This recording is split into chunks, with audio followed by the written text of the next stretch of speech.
दिल्ली के अशोक विहार थाना इलाके के वजीरपुर इंडस्ट्रियल एरिया से एक ऐसा मामला सामने आया है जिसे सुनकर आपको शायद यकीन नहीं होगा। यहां घरेलू कलह से परेशान होकर पति ने पहले तो पत्नी की गला दबाकर हत्या की, फिर अपनी मां और नाबालिग छोटे भाई के साथ मिलकर शव को पास के ही डीडीए पार्क में बने गड्ढे में फेंक दिया, जहां डिकम्पोज खाद बनाने का काम किया जाता था। शव को फेंकने से पहले 24 घंटे तक शव को घर में ही रख रखा था, लेकिन इसी गड्ढे में एक कुत्ता गिर गया, जिसको निकालने के लिए जब लोग पहुंचे तब पूरे मामले का खुलासा हुआ। इसके बाद कार्रवाई करते हुए अशोक विहार थाना पुलिस ने रविवार को तीनों आरोपियों को पकड़ लिया है। दरअसल वजीरपुर इंडस्ट्रियल एरिया के रहने वाली एक महिला ने अपनी बेटी की गुमशुदा की शिकायत दर्ज कराई थी।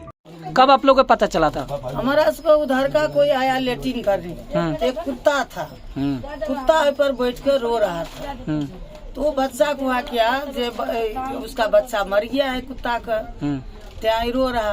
वो बच्चा ऐसे खोदा तब बदबू आ गया, आया तब देखा पटिया बिस्तारा, तब गया पुलिस वालों को बुला लिया। पुलिस वाला आया, उसका खोदवाया तो उसका बाल देखा, फिर खोदवाया तो उठा, लगता है कोयला जका एकदम कोयला के चक्काई पर रख दिया। ऐसे नहीं आँख देखने वाला, नहीं मुंह देखने वाला, कुछ नहीं देखने वाला था, ऐसे बुरी से मारा है।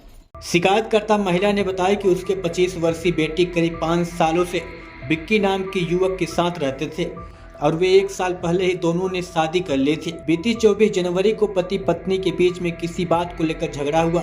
उसके बाद से शिकायतकर्ता महिला की उसकी बेटी से कोई बातचीत नहीं हुई। बेटी सपना के बारे में पूछने के लिए जब पीड़ित मां ससुराल पहुंची तो जानकारी मिली कि दोनों घर छोड़कर चले गए। इसके बाद पुलिस को शिकायत दी गई।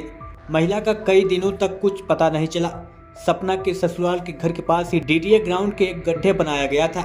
हत्या के बाद 24 घंटे तक आरोपियों ने शव को अपने साथ घर पर ही रखा और उसके अगले दिन आरोपी पति ने अपनी मां और भाई के साथ मिलकर रजाई में लपेट के मृतक पत्नी की शव उसे गड्ढे में फेंक दिया।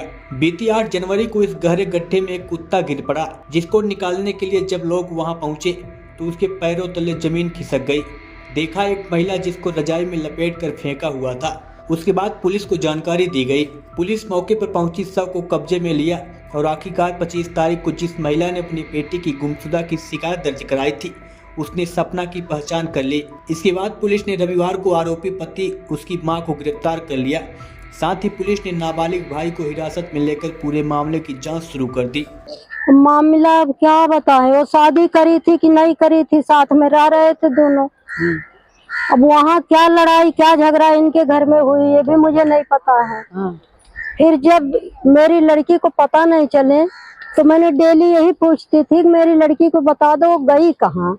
इसकी सास बोलती वो तो दोनों कमाने गए हैं और कुछ नहीं, कमाने गए हैं। मैंने कही कमाने ही गए हैं तो उसकी आवाज मेरे से सुनवा दो फोन में। कई तेरे से वो बात नहीं करनी चाहती है। मैंने कही मेरे से बात नहीं करेगी, आप बात करोगी तो उसकी आवाज में पहचान लूंगी कि वो जिंदा है कि मुर्दा है। ये कभी बात ही नहीं कराई। फिर 1.5 महीना पूरा परे लहाज से यहाँ निकले गड्ढे में। अच्छा, अब पहले मार के तो घर में शायद ट्रंक में भरी थी, तो सड़ गया होगा, बदबू आने लगा होगा, तो फिर निकलवा के गड्ढे में डलवा दी।